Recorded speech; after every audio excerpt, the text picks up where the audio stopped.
வச்சுக்க நீ சாடு கூட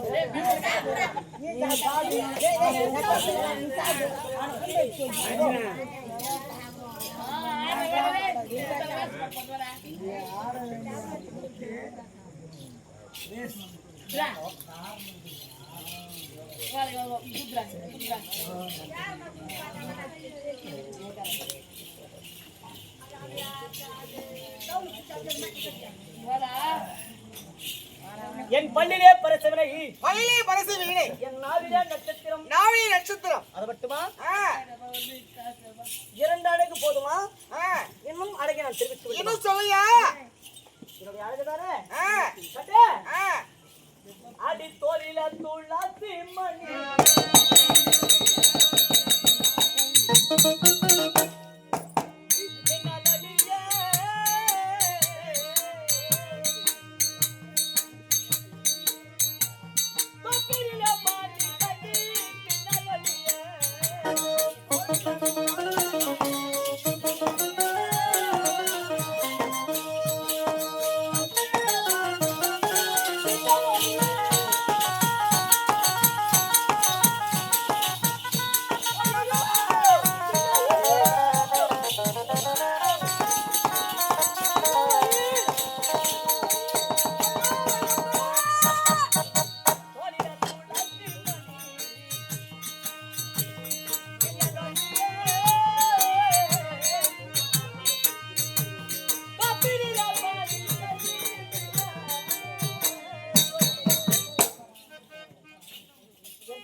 ஊர் பேர் சொன்னால் மட்டும் போதாது, தாய் தந்தை பேர் சொன்னால் மட்டும் போதாது, பேரை சொன்னால் மட்டும் போதாது, அழகு 32 அழகு சொன்னால் மட்டும் போதாது. என் கணவர் பலவித பெண்களை மணந்திருக்கின்றார். அந்த பெண்ணுடைய வரிசையில் என் பேர் இருந்தால் கணவராக கணவரின்றி முழுமனதும் ஏற்றுக்கொள்கின்றேன். முதல் மனைவி பத்திரி பாபை என்று சொல்லக்கூடிய திரௌபதி ஒன்று பாஞ்சால மன்னனுக்கு பிறந்தவள் முதல் மகளாகப்பட்டவள் உங்கள் மனைவியாக வளையாத விழுவிழுத்து வண்டிய மாலை இட்டவன் என் கற்புடன் முதல் மனைவி திரௌபதி. இரண்டாவது என் மாவடிய தங்கை சுபத்திரை. மூன்றாவது தென் மதுரை நாட்டு ஆண்டு வரக்கூடிய ஆண் பறக்கிற படித்த அள்ளியாகப்பட்டவள் மூன்றாவது மனைவி. நான்காவது நாக கன்னி, ஐந்தாவது போகவதி, ஆறாவது சித்ராங்கதை, ஏழாவது பவளக்குடி. பேர் வந்து பேர் வாங்கிப்பாரு ரேஷன் கார்டில் அதுக்கு தான் ஏத்தனை நடந்துடும். ஏற்றிருந்தா நாங்கள் 5000 ரூபாய் துட்டு வந்துருக்காதா, 1000 ரூபாய் புத்தகங்களை இல்லை எடுக்குதா. இத்தனை சொல்ல மட்டும் போராது என்னுடைய நாமதேவம் பேரானது வரவில்லை. 8 பொண்டாட்டில 7 பேர் சொல்லிட்டேன். 8வது பொண்டாட்டி யாருன்னு தெரியாதா? யாரு வேற எதனா பேர் இருக்கலாம், வேற எதனா உன் பேரு என்ன பேர்? உன் பேரா மின்னோடியா, கமலாவே இருக்கலாம், சூப்பமா இருக்கலாம், கப்பம்மா கூட இருக்கலாம். ஸ்வீட்டு அங்க வச்சு நான் எப்ப நான் சாப்பிடுனா தீட்டு வீட்டுல நான் சாப்பிட மாட்டேன். ஸ்வீட்டு அந்த ஆப்பிள்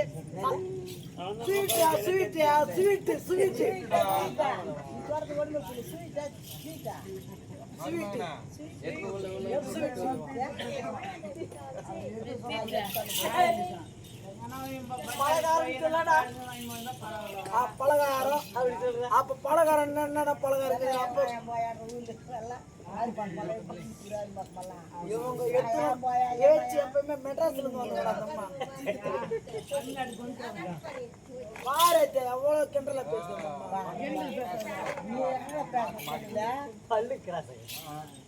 சரி, அப்படி என்னுடைய விளக்கம் நான் தெளிவாக சொன்னேன். 8வது யார் தெரியுமா? அந்த மேகராஜா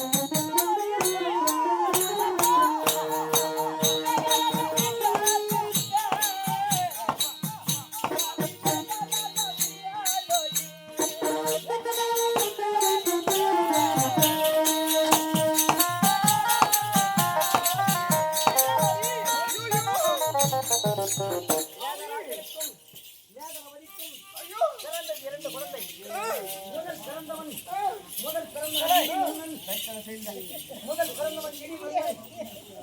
மின்னலொளி. முதல் பிறந்தவன் இடி மன்னன். இரண்டாவது பிறந்தவன் மின்னலொளி. உன்னை அழிந்த மனதிலே அறியாத நாளையிலே உன்னை நான் மாலை இட்டேன். தொடக்கூடாது.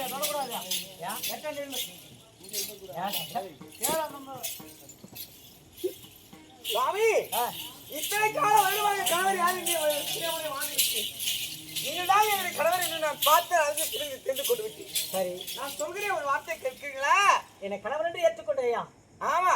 தெரிஞ்சுச்சா நான் கணவன்? நான் தான் வீட்டுக்காரன் சரியா தெரிஞ்சுதா? புறப்பட போகணும். சுவாமி நான் சொல்கிற ஒரு வார்த்தை கேளுங்க. கட்டிய கணவன் தெரிந்து கொண்டான்.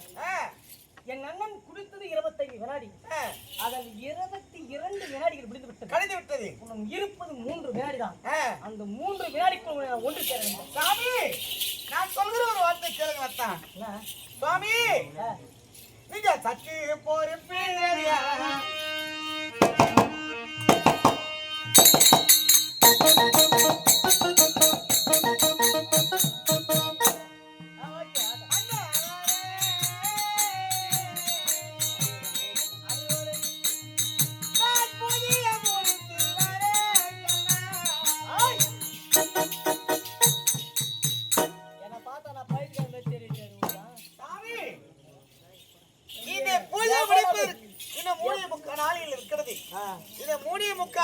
கலைந்த பிறகு உனக்கு 3.25 வினாடியா? எனக்கு இருக்கிறதே 3 வினாடி. அதனால நான் கணவன் என்று உங்களுக்கு தெரிந்தது. ஆகையால் பூஜை முடிவு வரை சேர முடியாது. அதனால் அந்த வழியை பார்த்து போய்விடுங்க. அதனால் சற்று பொறுத்திருக்க வேண்டும் சுவாமி. அப்போதுமா? ஆமா. எவ்வளவு நேரம்? கொஞ்ச நேரம் தான் சுவாமி. என்னடியா உனக்கு பூஜை முடிச்சோம் 3.25 வினாடிகள் இருக்கிறது சுவாமி. இந்த 3.25 வினாடிகள் கழிந்த பிறகு இருவரும் பஞ்சனைக்கு உள்ளாகலாம் சுவாமி. கண்ணே நான் பொறுக்க உள்ளாகி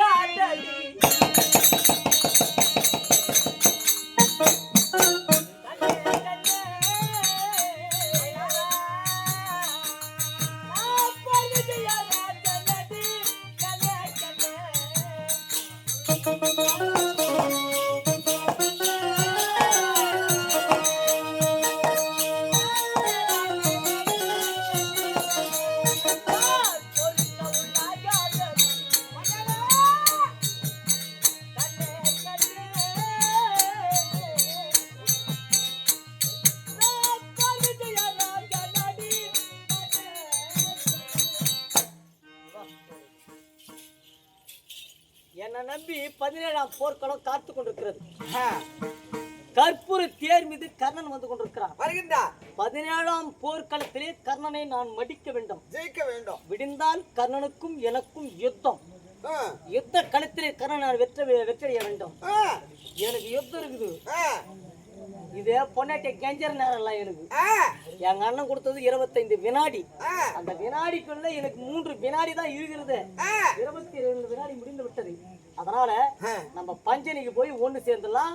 அப்புறம் குளிச்சுட்டு வந்து பூஜை போடலாம்.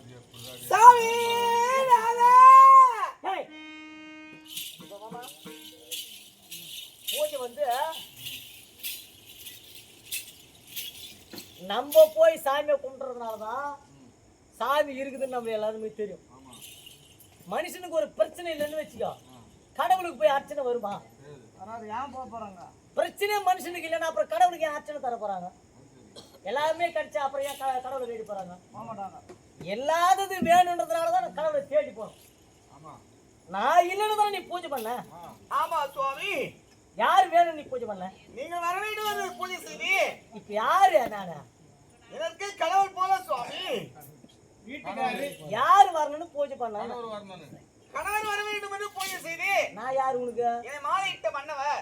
நான் தானே உன் கணவரு. ஆமா. நான் புருஷன் தெரிஞ்சியா? இப்ப நான் வரணும் தானே பூஜை பண்ண. ஆமா சுவாமி. நான் வந்துட்டு தெரியா பூஜை பண்றேன். சுவாமி கணவரே வா என்று அழைத்தால் கூட பூஜை முடியாமல் இருவர் ஒன்றாக சேரக்கூடாது என்று தந்தை சொல்லியிருக்கிறார். அப்படி என்ன சொன்னப்பா? 40 நாள் ஐயப்ப சாமிக்கு மாலை போடுறோம். ஒரு நாள் கம்மியா இருந்தா போக முடியுமா? போக முடியாது. ஒருவேளை உங்க அம்மா செத்து போட்டா மாலை போட்டு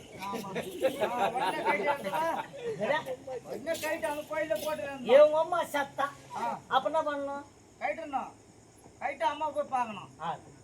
நம்மளுக்கு தேவை எது முதலில் தெய்வம் யாரு நமக்கு தாய் தந்தை அதன் பிறகு கற்றுக் கொடுத்த குரு முக்கியம் ஆசா இது இவங்க தான் நம்மளுக்கு தெய்வம் ஆமா இவரு நான் உனக்கு குரு இல்ல அத்தா நீ பரமசிவனை நேர்ல பாத்துருக்கிறியா பார்த்தது கிடையாது பரமசிவனை நேரில் சந்தித்து அவருடைய தோல் மீது பாதத்தை வைத்து வந்த அத்துடன் நேரில் சந்தித்து பாசு பதக்கத்தை பெற்று வந்தவன் அத்துடன் நான் யார் கையில பரமசிவன் இடத்திலே பரமசிவனை பார்த்தேன்னு சொல்றியா? அவர் கூட்டு வருதா? நீ கூப்பிட்டு வந்திருக்கோம். பரமசிவனை நான் நேரில் பார்த்துருக்கிறேன்னு சொல்றாள். பரமசிவன்டா பரமசிவன் பாத்துக்கிறல்ல அவர் கையோட கூட்டு வந்து அவரு தானே நினைச்சு துதிக்குது துதிக்குது துதிக்குது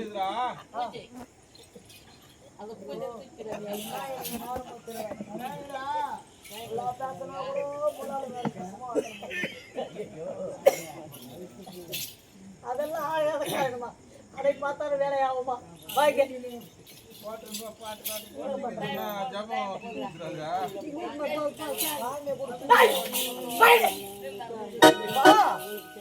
நீ வீட்டுக்கு போற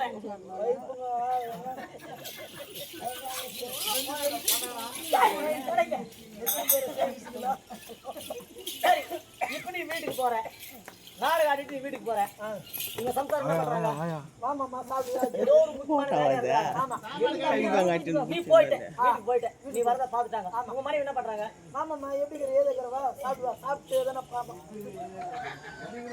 எப்பா நான் வந்து கேட்கல நீ 2 வருஷம் போய் போறேன்னு நான் சொல்லல இப்ப நாளைக்கு ஆயிட்டே காலை நைட்டு பாப்பா சாயங்காலம் பார்த்து வந்தேன் இப்ப காலையில போறேன் காலையில போன சம்சாரம் இது முக்கியமான வேலை செய்யுது வீட்டு வேலை முக்கியமான வேலை அது உன்னை விட அது முக்கியமான வேலைன்னு வச்சுக்கா நீ உன்னை பார்த்த உடனே உங்க மனைவி என்ன பண்ணுவாங்க அந்த வேலை எங்க போட்டு ஆமாம்மா அது தண்ணி குடி பிடிக்குது ஓட்டா நாடியா நம்மளால பூரிக்கு வேட்டார ஜவுரிய பையன் கேட்டு நிக்கிறான் அவன் முன்னாடி அது மாதிரி அரவணைச்சான் இந்த நாட்டு அரசன் நான்